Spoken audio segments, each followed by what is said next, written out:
ವಿದೇಶಕ್ಕಾರು 2 ದಿನ ಮುಂಚೆ ticket book ಮಾಡಿದ್ರು ಪ್ರಜ್ವಲ್ ರೇವಣ್ಣ. ಏಪ್ರಿಲ್ 24ಕ್ಕೆ ಟಿಕೆಟ್ ಬುಕ್ ಅನ್ನು ಮಾಡಿದ್ರು.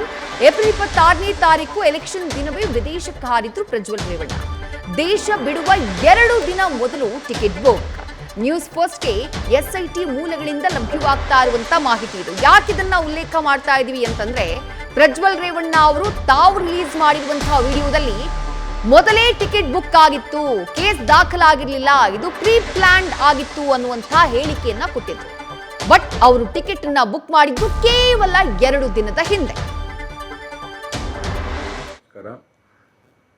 ಮೊದಲನೇದಾಗಿ ನನ್ನ ತಂದೆ ತಾಯಿಗೆ, ತಾತಂಗೆ ಹಾಗೂ ನನ್ನ ಕುಮಾರನಿಗೆ ಮತ್ತು ನಾಡಿನ ಜನತೆಗೆ ಹಾಗೂ ಎಲ್ಲ ನನ್ನ ಕಾರ್ಯಕರ್ತರಿಗೆ ಕ್ಷಮಾಪಣೆ ಕೇಳ್ತಾ, ನಾನು ಫಾರಿನಲ್ಲಿ ಎಲ್ಲಿದ್ದೀನಿ ಅಂತ ಸರಿಯಾಗಿ ಮಾಹಿತಿ ಕೊಡದೇ ಇರೋದಕ್ಕೆ ಇವತ್ತು ಮಾಹಿತಿ ಕೊಡೋದಕ್ಕೆ ಬಂದಿದ್ದೀನಿ. ಏನು 26ನೇ ತಾರೀಕು ಚುನಾವಣೆ ನಡೀತು. 26ನೇ ತಾರೀಕು ಚುನಾವಣೆ ನಡೆದಂಥ ಸಂದರ್ಭದಲ್ಲಿ ಅವತ್ತು ನನ್ನ ಮೇಲೆ ಯಾವುದೇ ರೀತಿ ಒಂದು ಪ್ರಕರಣ ಆಗಲಿ, ಯಾವುದೇ ಒಂದು ಕೇಸ್ ಆಗಲಿ ಏನೂ ಇರಲಿಲ್ಲ. SITನೂ ಕೂಡ ರಚನೆ ಆಗಿರಲಿಲ್ಲ. ಈ 26ನೇ ತಾರೀಕು ನಾನು ಫಾರಿನ್ಗೆ ಹೋಗೋದು ಕೂಡ ಇದು ಮುಂಚೆನೇ ಪ್ರೀ ಪ್ಲಾನ್ ಆಗಿತ್ತು. ಹಾಗಾಗಿ ನಾನು ಫಾರಿನ್ಗೆ ಹೊರಟಾದ ಮೇಲೆ 3-4 ದಿನದ ನಂತರ ನಾನು ಯೂಟ್ಯೂಬ್ ನೋಡೋವಂಥ ಸಂದರ್ಭದಲ್ಲಿ, ನ್ಯೂಸ್ ಚಾನೆಲ್ ನೋಡೋವಂಥ ಸಂದರ್ಭದಲ್ಲಿ ನನಗೆ ಈ ಮಾಹಿತಿ ದೊರಕುವಂಥ ಕೆಲಸ ಆಯಿತು. ಎಲ್ಲ ಗಮನಿಸಿದ್ರೆ ಪ್ರಜ್ವಲ್ ರೇವಣ್ಣ ಅವರು ಕೊಟ್ಟಿರುವಂತಹ ಹೇಳಿಕೆಯನ್ನ, ತಾವು ಕಳುಹಿಸಿದಂತಹ ವಿಡಿಯೋದಲ್ಲಿ ಅಥವಾ ತಾವು ರಿಲೀಸ್ ಮಾಡಿದಂತಹ ವಿಡಿಯೋದಲ್ಲಿ ಕೇಸ್ ದಾಖಲಾಗಿದ್ದು ಆ ನಂತರದಲ್ಲಿ ನಂದು ಮೊದಲೇ ನಿಗದಿಯಾಗಿದ್ದಂತಹ ಫಾರಿನ್ ಟ್ರಿಪ್ ಆಗಿತ್ತು ಅನ್ನುವಂಥ ಮಾತನ್ನು ಹೇಳಿದ್ದಾರೆ. ಪ್ರೀ ಪ್ಲಾನ್ಡ್ ಅನ್ನುವಂಥ ಮಾತನ್ನು ಹೇಳಿದ್ದಾರೆ. ಆದರೆ ಅವರು ಟಿಕೆಟ್ ಅನ್ನ ಬುಕ್ ಮಾಡಿರುವುದು ಕೇವಲ 2 ದಿನಗಳ ಹಿಂದೆ.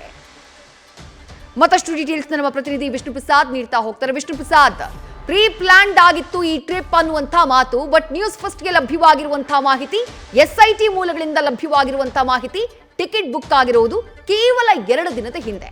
ಅಷ್ಟೊತ್ತಿಗಾಗಲೇ ವಿಡಿಯೋ ರಿಲೀಸ್ ಆಗಿತ್ತು ಅನ್ನುವಂಥದ್ದನ್ನ ನಾವು ಗಮನಿಸಬೇಕು. ಏಪ್ರಿಲ್ 21ನೇ ತಾರೀಕೇ ವಿಡಿಯೋ ರಿಲೀಸ್ ಆಗುತ್ತೆ ಅಂತಂದ ಮೇಲೆ ಇದು ಪ್ರೀ ಪ್ಲಾನ್ಡ್ ಹೆಂಗಾಗುತ್ತೆ ಅಂತ ಹೇಳಿ ವಿಷ್ಣು ಪ್ರಸಾದ್. ಇದು ಏನು ಪ್ರಜ್ವಲ್ ಕೊಡುವಂತಹ ಸ್ಟೇಟ್ಮೆಂಟ್ ಮೇಲೆ ಅನುಮಾನ ಮೂಡಿಸುವಂತಹ ವಿಚಾರ ಬರ್ತಿರುವಂಥದ್ದು. ಯಾಕಂತಂದ್ರೆ ಅವ್ರು ಹೇಳ್ತಿರುವಂಥದ್ದು ಈ ಒಂದು ಪ್ರಕರಣದಲ್ಲಿ ಸ್ಪಷ್ಟನೆ ಕೊಡಕ್ಕೆ ಹೋಗ್ತಾರೆ. ಅಂದರೆ ಎಸ್ಕೇಪ್ ವಿಚಾರಕ್ಕೆ ಬಂದಂತೆ ಆ ಸ್ಪಷ್ಟನೆ ಕೊಡುವಂತ ಹೇಳಲಿ ನಾನು ಇದು ಪ್ರೀ ಪ್ಲಾನ್ ಆಗಿತ್ತು ಅಂತೇಳಿ. ಆದರೆ ಟಿಕೆಟ್ ಬುಕ್ ಮಾಡೋದು ನೋಡಿದ್ರೆ SIT ಅವರು ಕೂಡ ಚೆಕ್ ಮಾಡಿದಂಥ ಸಂದರ್ಭದಲ್ಲಿ 27ನೇ ತಾರೀಕು ಅವ್ರು ಏನು ದೇಶ ಬಿಡ್ತಾರೆ, ಆ ಬಿಡುವಂತಹ ಮುಂಚೆ ಆ ಟಿಕೆಟ್ ಬುಕ್ ಆಗಿರುವಂತಹ ಡೇಟ್ ನೋಡಿದರೆ 25ನೇ ತಾರೀಕು ಟಿಕೆಟ್ ಬುಕ್ ಮಾಡುವಂಥ ಕೆಲಸವನ್ನು ಮಾಡ್ತಾರೆ. ಅಂದರೆ 24ನೇ ತಾರೀಕು ಟಿಕೆಟ್ ಬುಕ್ ಮಾಡೋದು ಅಂದರೆ ಒಂದು 2 ದಿನ ಮುಂಚಿತವಾಗಿ ಟಿಕೆಟ್ ಬುಕ್ ಮಾಡ್ಕೊಂಡು ಹೋಗುವಂಥದ್ದು ಪ್ರೀ ಪ್ಲಾನ್ ಹೆಂಗಾಗುತ್ತೆ ಅಂತೇಳಿ. ಯಾಕಂತಂದರೆ ಈ ಪ್ರಕರಣಕ್ಕೆ ಸಂಬಂಧಪಟ್ಟಂಗೆ ನೋಡೋದಾದರೆ ಆಲ್ರೆಡಿ ಏಪ್ರಿಲ್ 21ನೇ ತಾರೀಕೆ ವಿಡಿಯೋಗಳು ವೈರಲ್ ಆಗ್ತಾ ಇತ್ತು. ಜೊತೆಗೆ ಇದಕ್ಕೆ ಸಂಬಂಧಪಟ್ಟಂತೆ ಈಗಾಗಲೇ ಏನು ಎಲೆಕ್ಷನ್ ಕಮಿಷನ್ ಸಂದರ್ಭದಲ್ಲಿ ಅವರ ಏಜೆಂಟ್ ಕೂಡ ಹೋಗಿ ಪೂರ್ಣಚಂದ್ರ ತೇಜಸ್ವಿ ಕೊಡುವಂಥ ದೂರಿನಲ್ಲೂ ಕೂಡ ಮೆನ್ಷನ್ ಆಗೋದೇನಂತಂದರೆ ಪ್ರಜ್ವಲ್ ರವರ ತೇಜೋವಧೆ ಮಾಡುವಂಥ ಪ್ಲಾನ್ ನಡೀತಿದೆ, ಮತ್ತು ದುರುದ್ದೇಶಪೂರ್ವಕವಾಗಿ ಕೆಲವೊಂದಷ್ಟು ಮಂದಿ ವಿಡಿಯೋವನ್ನು ಬಿಡುಗಡೆ ಮಾಡೋದಕ್ಕೆ ಪ್ರೀ ಪ್ಲಾನ್ ಮಾಡಿದ್ದಾರೆ ಅಂತೇಳಿ ಅವತ್ತೇ ದೂರು ಕೊಡುವಂಥ ಕೆಲಸವನ್ನು ಮಾಡ್ತಾರೆ. ಅಂದರೆ ಈ ವಿಚಾರಕ್ಕೆ ಸಂಬಂಧಪಟ್ಟಂತೆ ತನ್ನ ವಿರುದ್ಧ ಕೇಸ್ ದಾಖಲಾಗುತ್ತೆ ಅನ್ನೋ ಒಂದು ಮಾಹಿತಿ ಪ್ರಜ್ವಲ್ ಅವರಿಗೆ ಪೂರ್ವ ನಿಯೋಜಿತವಾಗಿ ಗೊತ್ತಿತ್ತಾ ಅನ್ನೋ ಪ್ರಶ್ನೆ ಮೂಡ್ತಿರುವಂಥದ್ದು.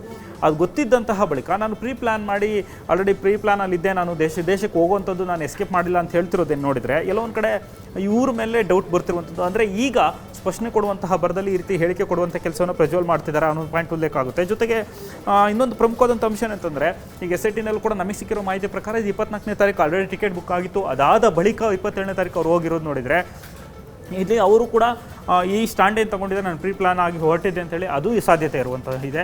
ಜೊತೆಗೆ ಒಂದು ಕಡೆ ಹಿಂದಿನ 21ಕ್ಕೆ ಗೊತ್ತಾದಂತಹ ಬಳಿಕ ಈ ರೀತಿ ಏನಾದರೂ ಪ್ಲಾನ್ ಮಾಡಿದ್ರಾ ಅನ್ನುವಂತಹ ಸಂದೇಹ ಕೂಡ ಇರುವಂಥದ್ದು. ಇದಕ್ಕೆಲ್ಲದೂ ಕೂಡ ಈಗ ಪ್ರಜ್ವಲ್ ಮುಂದೆ ಬಂದಂತಹ ಬಳಿಕ ಉತ್ತರ ಕೊಡಬೇಕಾಗುತ್ತೆ. ವಿದೇಶ್ರೀ, ಥ್ಯಾಂಕ್ ಯು ವಿಷ್ಣು ಪ್ರಸಾದ್ ತಮಿಳ ಡೀಟೇಲ್ಸ್ಗೆ. ನ್ಯೂಸ್ ಫಸ್ಟ್ ನಿರ್ಭೀತಿಯಿಂದ ನಿಮ್ಮ ಪರವಾಗಿ.